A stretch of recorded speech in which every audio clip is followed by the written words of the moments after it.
It's 3 o'clock, it's Thursday, and I'm thirsty. This week we're at the Cheshire Cat Pub, talking to Dustin, having a beer with.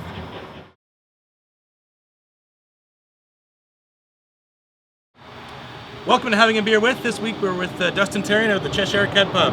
Dustin? Cheers. How the heck are you, man? Good, thanks. I'm great. You're supposed to drink your beer. That's true. Having a beer with, because you have to have the beer. So, oh, here we go. Now he's just showing off. Wow, that was impressive. So, Cheshire Cat Pub, as you can see, Richardson Side Road in Carp. Tell us about the pub. Obviously a very unique place out here in Carp. Been a pub for about 23 years. We've had the pub for 10. With a schoolhouse from 1883 till 1956. Private residence for a little while. There's been a lot happen to this building over the years. Most recently, about a year and a half ago, or 2 years ago, burnt to the ground. Right. 4 stone walls were all that were left. We spent a year and a half rebuilding, and been going gangbusters ever since we reopened. So, obviously the fire was a huge thing. It was really interesting to see after the fire that the community really came together. You know, I talked about contractors coming forward and people coming forward just really to want to see it. It really is, the fact that you're not in the village, it really is a big sort of entrance into the village and people on their way back into Carp, sort of that home away from home kind of thing. Yeah, I think we always say it's in the middle of nowhere, but on the way to everywhere. I like that. All the communities have to pass by us to get either to the Canadian Tire Centre, Carp, Stittsville, Canada. We're kind of on the four corners.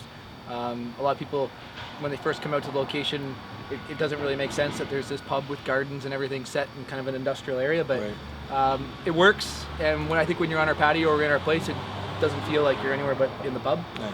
And yeah, it's great. I feel like it's become the adult community center of our neighborhood. Like everybody cool. brings the third place is what we've always tried to make this. Right. You have work, home, and the pub. Nice. And so if you got nothing going on, you go to the pub. You got a friend from out of town, you want to go have a beer, you go to the pub. You always just go to the pub. And we try and make it the place we'd want to go if we wanted to go to the pub. So is it fair to say that at some point you would have been more of an English style pub, it would become more local neighborhood now? The previous owner was English, and it was very English. I wouldn't say English to a fault, but I felt like it still needed to adapt and move along a little bit. We were really early on big proponents of localization. For 10 years we've dealt with local farmers. We've actually helped some of the local farmers become commercial suppliers by engaging them and saying we wanted to carry their products and get them into our pub. And when we saw how well that benefited everybody right off the start, that became our complete movement. And for 10 years we've been buying all local proteins and dealing with local, have been a big local brewers. Beef. We've taken pretty much every local brewer. We've been in their first few taps that they've ever got. Is one of them's been the pub. We like to give everybody a chance. But yeah, we really smell the smoke from the pizza oven now. I know, it smells great. So that's the newest toy would be the pizza oven here. Yeah, it's the newest toy. Which I guess you wouldn't think of coming into a pub, especially in a country setting like this, and expect to be this amazing wood burning pizza oven. Yeah, well, the one thing with the other part of our business model is we always want to try and provide what we'd want if we came. And I was sitting on the patio one night and I was looking around. I was like, I would kill for a wood-fired pizza. And we've always tried to adapt it over the years and tried to add things that we thought gave value to our clients because it's such a regular-based clientele. Right. I feel like if we don't adapt and change with them, then they'll outgrow us. So we want to grow ourselves as they grow their taste. So the pizza oven is also a thing to keep. We've got a bunch of young chefs, and if I don't keep them engaged and give them new challenges and new interests, then they'll move on. So we continue to add things. We've got a huge smoking line on the side of the building. We smoke all of our cheeses, onions, nuts, everything's like that. Pizza oven. We've got an enormous grill behind our patio hut that we do our gourmet burgers on. Awesome. We bring in local elk, local pork, local beef for those every Thursday night with bands.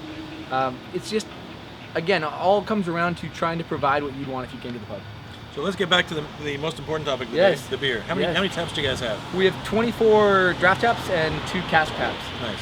Yeah. And then you have some regulars and shake it up yeah, quite a bit? I'd say there's probably about 8 that stay the same. Not like locked in the same, but we just kind of run about 8 of the same beers all year round. Right. Try to give regulars a little bit of comfort in knowing that certain beers will always be there. And then the other 16 taps, they whip. They're changing all the time. We kind of go with the season. We might go heavy on IPAs for a while. We might switch over to do a bit of a wheat week and go into some Hefeweißes and stuff like that. But generally, it kind of and it gives good opportunity because they're changing to introduce new brewers and new beers, carry guest beers or seasonals by other brewers. It's just a lot of fun. Again, I don't want to drink the same beer at my pub every day. Sure. When I go out to pubs, I generally have a beer I haven't had before.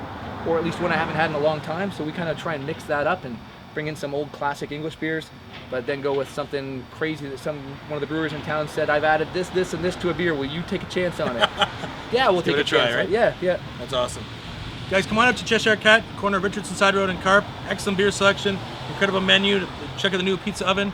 Next week we're out at Saunders Farm talking about their upcoming hunting season. And Dustin, thanks for the time. Cheers to you and your empty glass. Cheers. I got a little bit. Excellent. We'll see you next week. Having a beer with.